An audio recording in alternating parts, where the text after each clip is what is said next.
cruzadores pesados.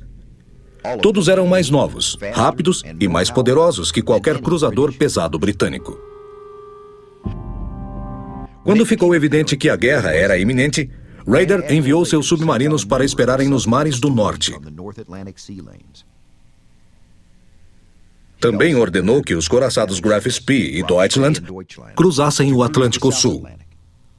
Ficariam distantes das águas marítimas normais e podiam enviar secretamente navios-tanques e navios extras. Tecnologicamente, o almirante Graf Spee estava à frente de seu tempo, em especial em termos de velocidade.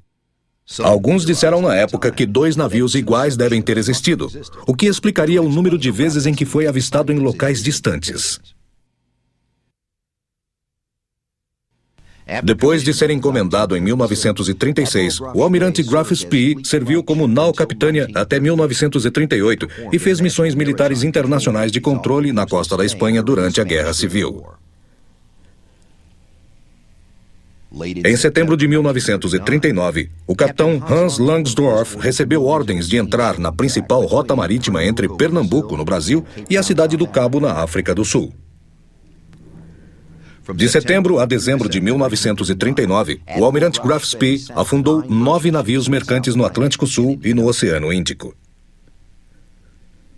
A primeira vítima foi horas depois de receber as ordens.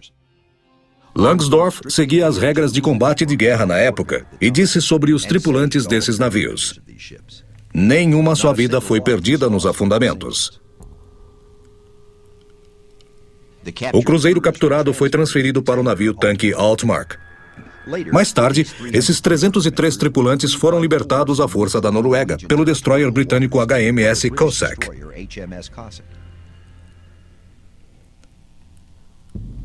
A Marinha Real rapidamente reuniu suas forças para procurar pelo radar de superfície. A Força G, a esquadra de cruzadores sul-americana, continha o cruzador pesado HMS Exeter e 2 cruzadores leves, os cruzadores HMS Ajax e HMS Achilles. A força era comandada pelo comodoro Henry Harwood. Harwood estudava suas cartas e marcava todas as vítimas do Graf Spee e percebeu um padrão. Ele suspeitava que o Raeder tentaria atacar na passagem de navios pelo estuário do Rio da Prata entre o Uruguai e a Argentina.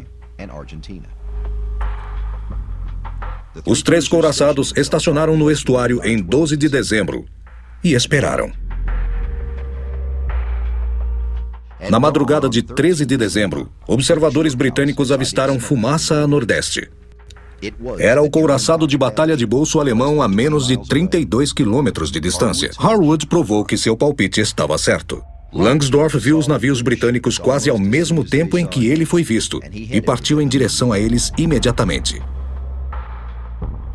Apesar de ter identificado o Exeter corretamente, Langsdorff suspeitou que os 2 cruzadores eram pequenos destroyers. Ele achou que os navios protegiam um comboio mercante, cuja destruição seria um prêmio. A mais de 25 quilômetros, o Graf Spee abriu fogo com seus 6 canhões de 280 milímetros. Os tiros caíram próximos do Exeter, na altura do meio do navio. Pedaços de bombas mataram os tripulantes do torpedo, danificaram as comunicações do navio e confundiram os dutos do navio e os faróis.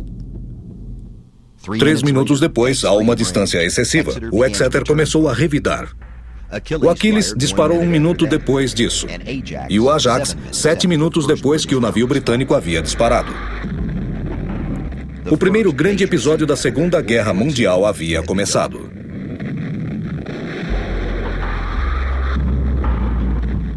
Langsdorff era um capitão habilidoso e corajoso, mas havia cometido um grave erro. Ele subestimou a coragem, habilidade e determinação de seus inimigos. Ele devia ter ficado mais distante do alcance dos britânicos. Em vez disso, ele entrou correndo.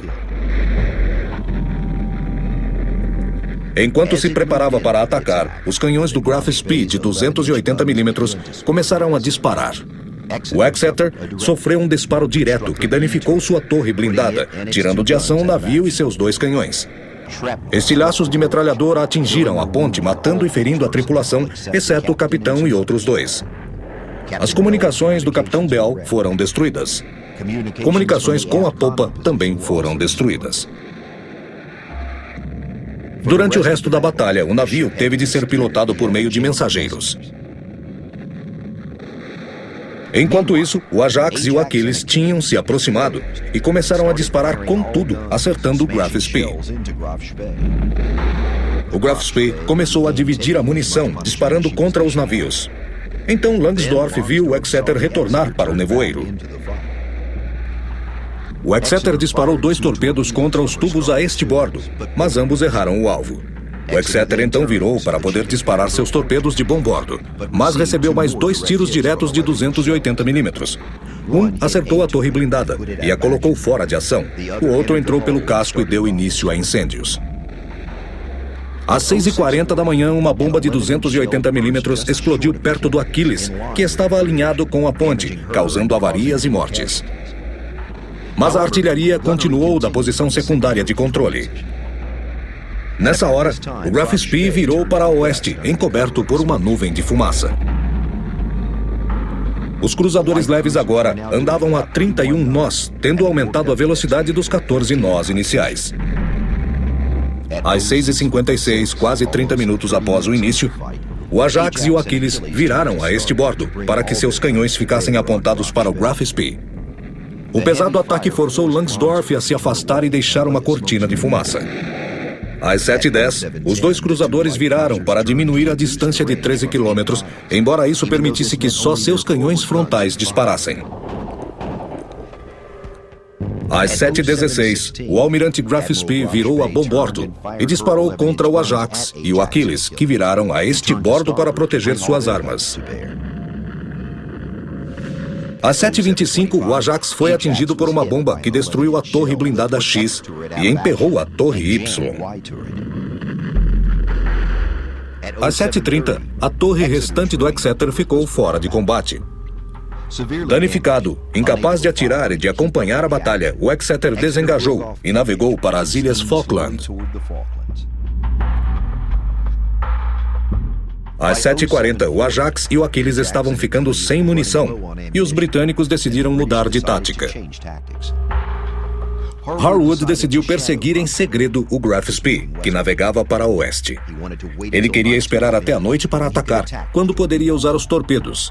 Isso também lhe permitiria usar melhor sua maior velocidade e minimizar sua deficiência de armas. Agora a batalha se transformou em caçada. Langsdorff não era nenhum covarde, mas sabia que não havia base alemã onde pudessem ser feitos concertos. Se a luta prosseguisse nessa direção, ele acreditava poder afundar os 3 navios ingleses, mas seu navio ficaria tão avariado que ele seria derrotado pelo próximo navio inimigo que o encontrasse.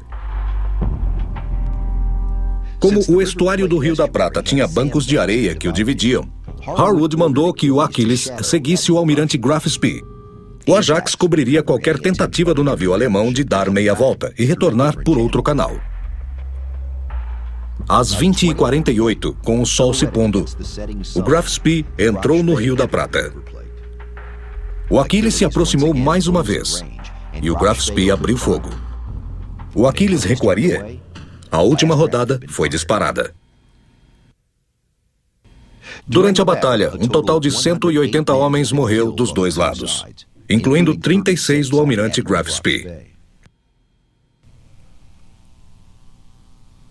O Graf Spee entrou em Montevidéu, no Uruguai, que era neutro, e ancorou à 00:10 do dia 14 de dezembro. De acordo com a lei internacional, um navio em guerra não poderia ficar num porto neutro por mais de 3 dias, e não tinham permissão de receber ajuda vinda do porto neutro. Se o Graf Spee saísse do porto novamente, o Ajax e o Achilles eram os únicos navios britânicos na região. Então, os ingleses tentaram ganhar tempo. Eles fizeram isso passando informações secretas falsas para os alemães, de que uma grande força estava sendo reunida. A esperança era de que Langsdorff protelasse sua partida. Os alemães caíram na cilada. O Graf Spee também tinha usado 2/3 de sua munição de 280 milímetros, e o que restava daria para apenas 20 minutos de batalha. Isso não bastaria para ele sair ileso de Montevidéu, muito menos para voltar à Alemanha. Enquanto intensas negociações se desenvolveram, Langsdorff consultou seu comando na Alemanha. Ele recebeu ordens que permitiam várias opções, menos o internamento do Uruguai. Logo antes do pôr do sol de 16 de dezembro, o Graf Spee começou lentamente a sair de Montevidéu. Sentinelas britânicos enviaram uma mensagem por rádio: ele está saindo. De repente, na entrada do porto, houve uma grande explosão no Graf Spee. Langsdorff tinha explodido sua própria nave. Antes de sair do porto, ele tinha passado toda a sua tripulação, a não ser alguns homens, para um navio mercante alemão no porto. Enquanto o couraçado de bolso afundava, Langsdorff e os homens que ainda estavam nele entraram em botes salva-vidas e voltaram para Montevidéu. Ele havia decidido não prosseguir com a batalha, porque não podia se dar ao luxo de perder mais homens numa luta inútil. 3 dias depois, Langsdorff se matou com um tiro. Ele foi enterrado em Montevidéu com todas as honras militares e vários oficiais britânicos compareceram.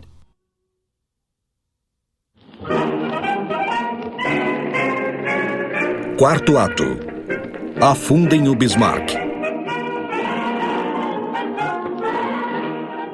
No primeiro semestre de 1940, não havia radares alemães de superfície no Atlântico, porque a frota alemã se concentrara para a invasão da Noruega. A invasão da Noruega começou em abril de 1940. Foi um desastre para a Kriegsmarine. Os alemães perderam o cruzador pesado Blücher em Oslo e 10 destroyers que seriam necessários para a invasão da Inglaterra. A Kriegsmarine afundou alguns navios ingleses, inclusive o HMS Glorious. As perdas na campanha da Noruega significaram que apenas alguns navios pesados estavam em condições para a invasão planejada, mas nunca executada, da Grã-Bretanha, chamada Operação Leão Marinho, no verão de 1940. Após a queda da França e a conquista da Noruega, a frota de submarinos alemães se aproximou muito da linha de navios ingleses no Atlântico. No início, os comboios de navios mercantes ingleses não tinham escolta equipada com radar. Isso tornava muito difícil detectar os submarinos em seus ataques noturnos de superfície. Além disso, esse foi um dos anos mais bem-sucedidos em termos de número de navios mercantes afundados, comparado ao número de submarinos perdidos. Quando a Itália entrou na guerra em junho de 1940, começou a Batalha do Mediterrâneo. 62 submarinos alemães foram transferidos para lá, conseguindo passar pela base naval inglesa de Gibraltar. Os submarinos do Mediterrâneo afundaram 24 grandes navios aliados, incluindo 12 destroyers, 4 cruzadores, 2 porta-aviões e um couraçado. Também afundaram 94 navios mercantes, num total de 449.206 toneladas. Nenhum dos submarinos do Mediterrâneo retornou à sua base. Todos afundaram em batalha, ou foram afundados por sua tripulação no fim da guerra. A partir do verão de 1940, um número crescente de navios de guerra e navios mercantes armados se deslocou para o Atlântico. O poder de um couraçado contra um comboio foi demonstrado pelo destino do comboio HX-84, com o qual se encontrou com o couraçado de bolso alemão Almirante Scheer, em 5 de novembro de 1940. O Almirante Scheer rapidamente afundou 5 navios e avariou vários outros à medida em que o comboio se dispersava. Somente o sacrifício do cruzador mercante armado HMS Jervis Bay e o anoitecer permitiram que o resto do comboio escapasse. Em janeiro de 1941, os cruzadores alemães Scharnhorst e Gneisenau, que eram mais potentes que qualquer navio aliado que pudesse alcançá-los, partiram da Alemanha para atacar navios mercantes na Operação Berlim. O cruzador Almirante Ripper localizou em 12 de fevereiro de 1941 o comboio SLS-64 sem escolta, que consistia de 19 navios, e afundou 7 deles. Com tantas embarcações